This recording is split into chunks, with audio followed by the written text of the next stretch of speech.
The thing about stars is that they're supposed to stick around.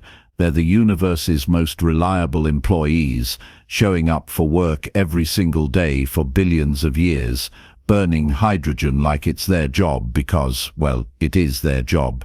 They don't just clock out early, they don't call in sick. And they certainly don't vanish without so much as a resignation letter. So when Kepler 9847 decided to pull a disappearing act sometime between Tuesday and Wednesday of the Galactic Standard Week, approximately 743 civilizations collectively lost their minds. The detection network of synchronized observatories, a collaboration between species that couldn't agree on literally anything else, caught it first.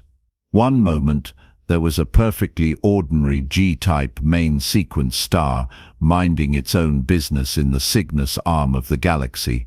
The next moment, there was nothing. Not a black hole, not a neutron star, not even a particularly dense cloud of cosmic dust, just empty space where several trillion tons of burning plasma used to be.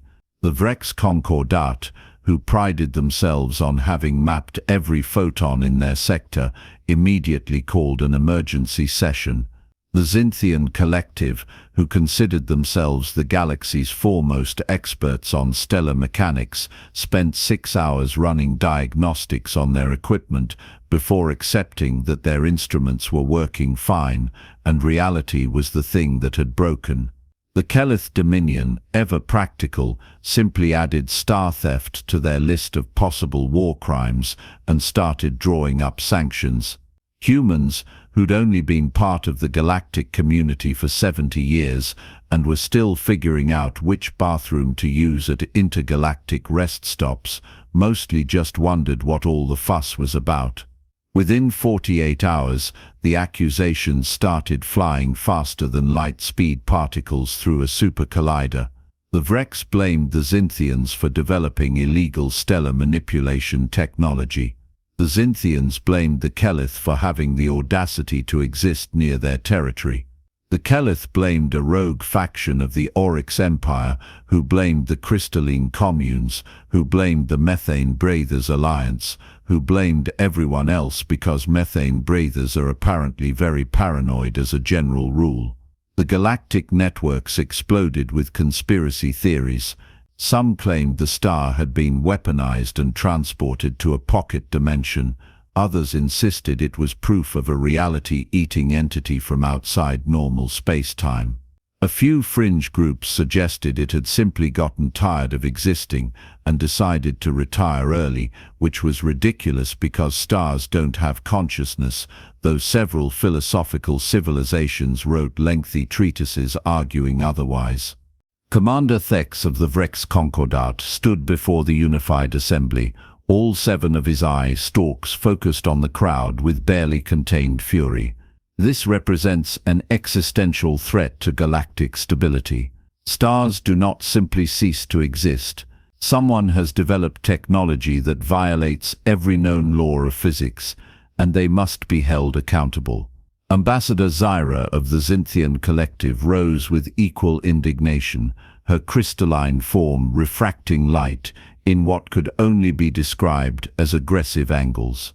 The Vrex accuse us because they lack the scientific sophistication to understand what is clearly a natural, if unprecedented, phenomenon.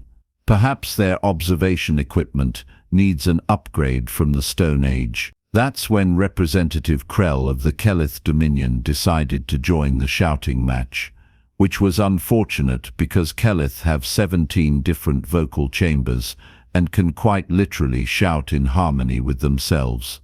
The resulting cacophony triggered a minor diplomatic incident with the sonar-sensitive delegation, who immediately filed a formal complaint about noise pollution. Things went downhill from there.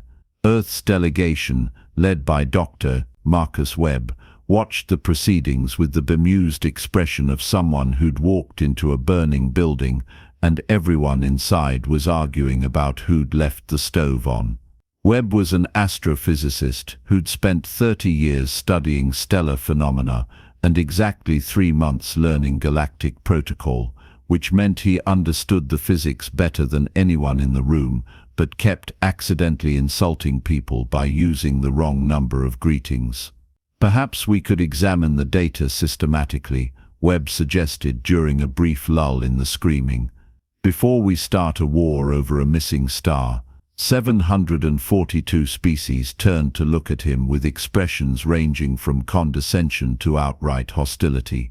The Vrex commander's eye stalks curved in what Webb's neural translator insisted was the equivalent of a dismissive snort. The humans wish to contribute, Thex announced, his tone suggesting that humans might also wish to juggle burning plasma, but neither activity was particularly helpful. How charming. Tell me, how many stellar vanishing events has Earth's primitive observation network detected? Including this one, Webb admitted. But that's one more than anyone else has explained. That comment didn't win him any friends, but it did buy humanity a spot on the investigative committee, mostly because the other species wanted someone to blame when the investigation inevitably went nowhere. It went nowhere for approximately 6 days. On day 7, the Vrex Concordat decided they'd had enough of waiting for answers and deployed a military fleet to the border of Zintian space. The Zintians, never ones to be outdone in displays of aggressive posturing, mobilized their own defensive arrays. The Kelith, seeing an opportunity to settle several centuries of territorial disputes, moved forces into position near both territories. That's when the shooting started. The first battle of the War of the Missing Star, which historians would later rename the War of Cosmic Stupidity, took place near the Theta Nebula and involved approximately 6,000 ships, 30 billion tons of ordnance, and exactly 0 legitimate reasons for anyone to be shooting at anyone else. The Vrex claimed the Zintians fired first. The Zintians insisted they were merely testing defensive systems when the Vrex happened to fly through their test range. The Kelith, who'd actually fired the opening shots at both sides, claimed it was all a big misunderstanding, and also that everyone should surrender immediately. Within 48 hours, the war had spread to 17 sectors. Ancient alliances activated like cosmic dominoes. Species that had been neutral for millennia suddenly remembered old grudges. The Methane Breathers Alliance saw an opportunity to expand their territory. The crystalline communes decided this was the perfect time to settle a philosophical debate about property rights through aggressive military action. Humanity, caught in the middle of the galaxy's largest military conflict in 4,000 years, did what humans do best when faced with insurmountable chaos. They ignored the approved protocol and started looking at the problem sideways. Dr. Webb and his team, safely isolated on a research station far from the fighting, had access to something most other species didn't, absolutely nothing to lose. Earth's military was laughably small compared to the major powers. Their territory was too insignificant to fight over, and their diplomatic standing was already somewhere between novelty species and those weird primates who keep asking uncomfortable questions. Run the simulation again, Webb told his colleague Dr. Yuki Tanaka for the 15th time that day. But this time, don't assume the star vanished. Tanaka, who'd been running on coffee and spite for the last 72 hours, gave him a look that could have stripped paint off a hull. Marcus, we have 300 observation stations confirming the star is gone. What exactly am I supposed to simulate? Humor me. Assume the star is still there, and something is preventing us from seeing it. That's impossible. We're not just talking about visible light. We're monitoring every part of the electromagnetic spectrum, gravitational waves, neutrino emissions. Nothing can hide all of that. Nothing we know about, Webb corrected, which, given that we've been in space for 70 years and these civilizations have been out here for millennia, is a pretty short list. Tanaka sighed, but ran the simulation anyway, because arguing with Webb, when he had that particular expression, was like arguing with entropy. The results came back in 47 minutes, and Tanaka spent the next 3 minutes staring at her screen in silence. "You're not going to believe this," she finally said. "I've watched 700 civilizations go to war over a missing star," Webb replied. "My belief calibration is completely broken. Try me. The star isn't gone. It's just pointed the wrong way." Webb blinked. "Stars don't have a wrong way. They emit light in all directions. That's literally what being a star means." "Not this one. Look at the data. 14 months ago, there was a massive coronal mass ejection. Nothing unusual, happens all the time. But this one was different. It triggered a cascade reaction in the star's magnetic field that essentially turned the entire stellar output into a directed beam. The star is still there, still burning, still doing its job. It's just pointing all its energy in one very specific direction that doesn't include us." Webb leaned over to look at the simulation. Sure enough, there it was. Kepler 9847, alive and well, beaming several trillion watts of energy into deep space like the universe's most powerful laser pointer. The odds of a natural occurrence creating such a perfectly directed beam were astronomical, which was saying something given the context. "So the star didn't vanish," Webb said slowly. "It just turned around." "Basically, yes. And in about 600 years, the beam is going to sweep back in our direction, and everyone's going to feel really stupid." 600 years, give or take a century. Stellar rotation periods are tricky. Webb sat back in his chair and started laughing, the kind of exhausted, slightly unhinged laughter that comes from watching the entire galaxy tear itself apart over what amounted to a cosmic lighthouse pointing the wrong direction. "We need to tell someone," Tanaka said. "Oh, absolutely. I'm sure they'll stop shooting each other immediately once we explain that the star they're fighting over didn't actually vanish. It just turned its back on us like a disappointed parent." "I'm serious. We need to broadcast this to everyone simultaneously, because if we tell one faction first, they'll either suppress the information or claim we're working for their enemies." Getting the attention of 743 warring civilizations turned out to be surprisingly easy. Webb simply hacked into the emergency broadcast network, which was technically illegal, but also seemed like a minor concern compared to galactic extinction, and transmitted their findings on every channel simultaneously. The silence that followed was profound.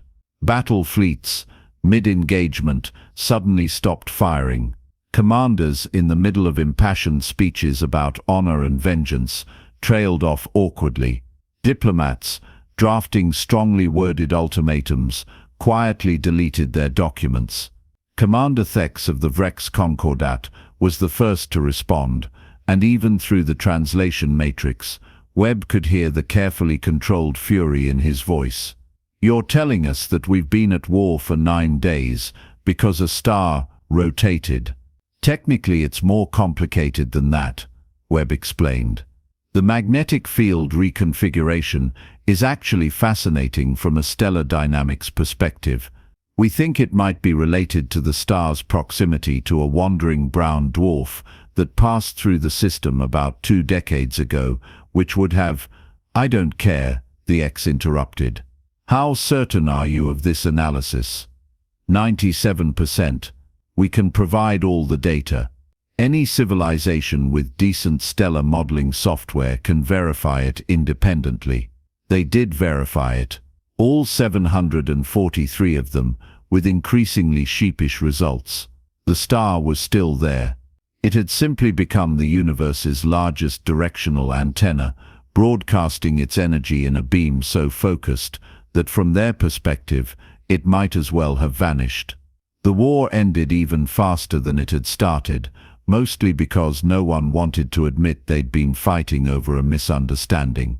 Casualty reports were quietly filed, damaged ships were repaired, territories occupied during the conflict were awkwardly returned with minimal eye contact. The Unified Assembly met one final time to formally conclude the matter. Commander Thex addressed the gathered civilizations with all the enthusiasm of someone reading their own obituary. "It appears we owe humanity a debt of gratitude for solving this crisis," he announced, each word sounding like it was being physically extracted from his throat. "Perhaps we were hasty in our assumptions. Perhaps," Ambassador Zyra added, her crystalline form somehow managing to look embarrassed, "we should have examined the data more thoroughly before deploying military assets." Representative Krell, speaking in perfect 17-part harmony, concluded, "We acknowledge that this incident has revealed certain inefficiencies in our collective decision-making processes." Webb, watching from Earth's delegation box, tried very hard not to smile. The aftermath of the War of the Missing Star, officially classified in galactic records as the unfortunate incident we don't discuss, had unexpected consequences. Humanity, despite being the newest and arguably least powerful civilization in the Assembly, gained a reputation for solving problems that everyone else was too busy fighting about to actually address. Earth's scientific institutions received funding requests from dozens of species wanting to collaborate on research. Human diplomats found themselves invited to mediation sessions across the galaxy. The Vrex Concordat, in a move that surprised everyone including themselves, offered Earth a permanent seat on the Security Council. The Xinthian Collective established a cultural exchange program. Even the Kelith Dominion stopped referring to humans as the confused primates and upgraded them to those surprisingly useful primates. Dr. Webb returned to Earth a minor celebrity, which he handled with characteristic grace by immediately requesting a sabbatical to avoid the speaking circuit. He spent the next 6 months at a small observatory in Chile, watching stars the old-fashioned way and occasionally chuckling to himself about the time the entire galaxy went to war because a star had the audacity to face a different direction. The best part, he thought, was that it would happen again in 600 years when the star rotated back. He made a note in the permanent galactic database marked UR-Gent, explaining that Kepler 9847 would reappear around the year 2625, and that everyone should please remain calm and not start shooting each other when it did. He had approximately zero confidence that anyone would read it. But that was future humanity's problem. For now, Marcus Webb sat under the clear Chilean sky, looked up at the billions of stars overhead, and appreciated the fact that most of them had the courtesy to point their light in his direction. Out there in the darkness, Kepler 9847 continued its work, beaming energy into the void, completely unaware that it had caused the single stupidest war in galactic history. Somewhere in the Unified Assembly archives, a new regulation was being written.